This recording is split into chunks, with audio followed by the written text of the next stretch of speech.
नमस्कार। आज गांव आए हुए हैं।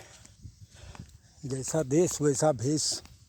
गर्मी ज़्यादा लग रही, या ये समझ लीजिए कि एसी कूलर पंखे में रह के आदत ख़राब हो गई है। इस खुले आसमान में और बिल्कुल धूप में थोड़ा सा वैसे ही परेशानी है। बाकी इधर रहने वाले लोग आराम से रह रहे हैं, उन्हें कोई प्रॉब्लम नहीं। देखो, भेड़ बकरी चराई जा रही है। धान की फसल भी लगभग बालियाँ निकल आई हैं और अभी हरा भरा सब कुछ ऐसे दिखाई दे रहा है। लगभग 1.5 महीने के बाद अक्टूबर लास्ट तक ये सब खेत खाली हो जाएंगे और रबी की फसल गेहूं की बुआई की तैयारी होगी। हमारे तरफ बंदरों का प्रकोप बहुत ज़्यादा है।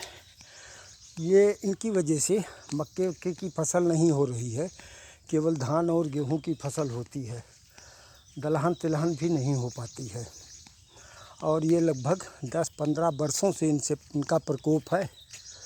इसकी वजह से खेती में भी परिवर्तन आ गया। धान की फसल में देखो बालियां आ गई बिल्कुल। और इस खेती किसानी से भी अभी तक जुड़े हुए हैं, बिल्कुल अपने नज़दीक खेत के पास आ गए हैं। गांव घर की ये पगडंडी थी, अभी थोड़ा सा विकास हुआ। लगभग 8-10 साल पहले ये रोड बन गई, नहीं तो इसमें दोनों तरफ खरपतवार घास, उसी में पगडंडी में बचपने में आते जाते थे। बस ऐसे ही ज़िंदगी है। हाँ, कोशिश किया, मैं चला आया। पितृपक्ष चल रहा है, कल भाई का श्राद्ध है, उसी आयोजन में आया हूँ। अकेले ही आना पड़ा। परिवार वाले तो गणित लगाते हैं, गर्मी बहुत है, क्या करेंगे जाकर। जो यहाँ रह रहे हैं उनकी तरफ भी देखो कैसे रहते हैं, उनकी भी ज़िंदगी।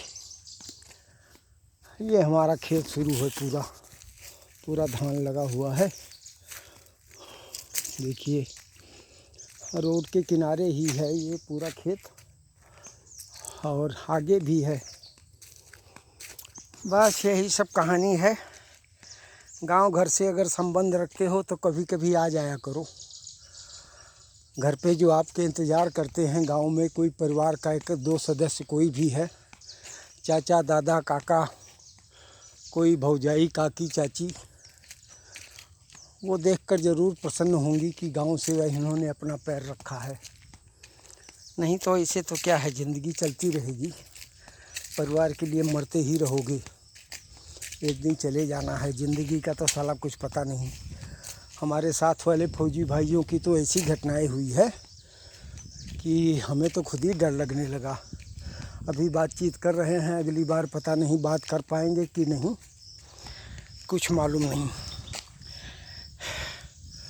बस हवा ताज़ी है बढ़िया, लेकिन थोड़ा मिक्स है, धूप वाली है। वो जो एसी के 22 नंबर टेम्परेचर का है ना, वो नहीं है। हाँ, तो ऐसे ही है, कुछ आनंद है तो कुछ तकलीफ़ भी। बर बीमारी भी कम है, थोड़ा सा अगर चलते फिरते रहो। बस आज इतना ही बात करके काम ख़त्म करता हूँ। बाकी तो राजनीतिक बकवास करने के लिए बहुत टाइम है। ये है, खुश रहो भाई। ये धान की फसल है अपना ही। ये बीच में हमारा एक इंजन रखा हुआ है, ये लगभग 45 साल पुराना है, किर्लोस्कर इंजन। मैं जब 7-8 साल का था तब का लिया हुआ है। 56 साल उम्र हो गई, 50 साल पुराना हो गया। चलिए ठीक है यार, अपना ख्याल रखिए, ठीक ठाक रहना। जो कुछ भगवान ने दे रखा है उसी में खुश रहने की कोशिश करना। अपना ख्याल रखना, परिवार का भी ख्याल रखना। मालिक हैं तो ये मत सोचो कि मालिक हूँ। आजकल घर के सदस्यों का आदेश का पालन करना पड़ता है। वो पुराना ज़माना जाने दो कि ये जो मालिक कह देंगे वही होगा, ऐसा कुछ नहीं है। सब बदल गए हैं, सबका सुनना पड़ता है और सबके अनुसार फिर आदेश देना पड़ता है। बस बाकी सब ठीक है।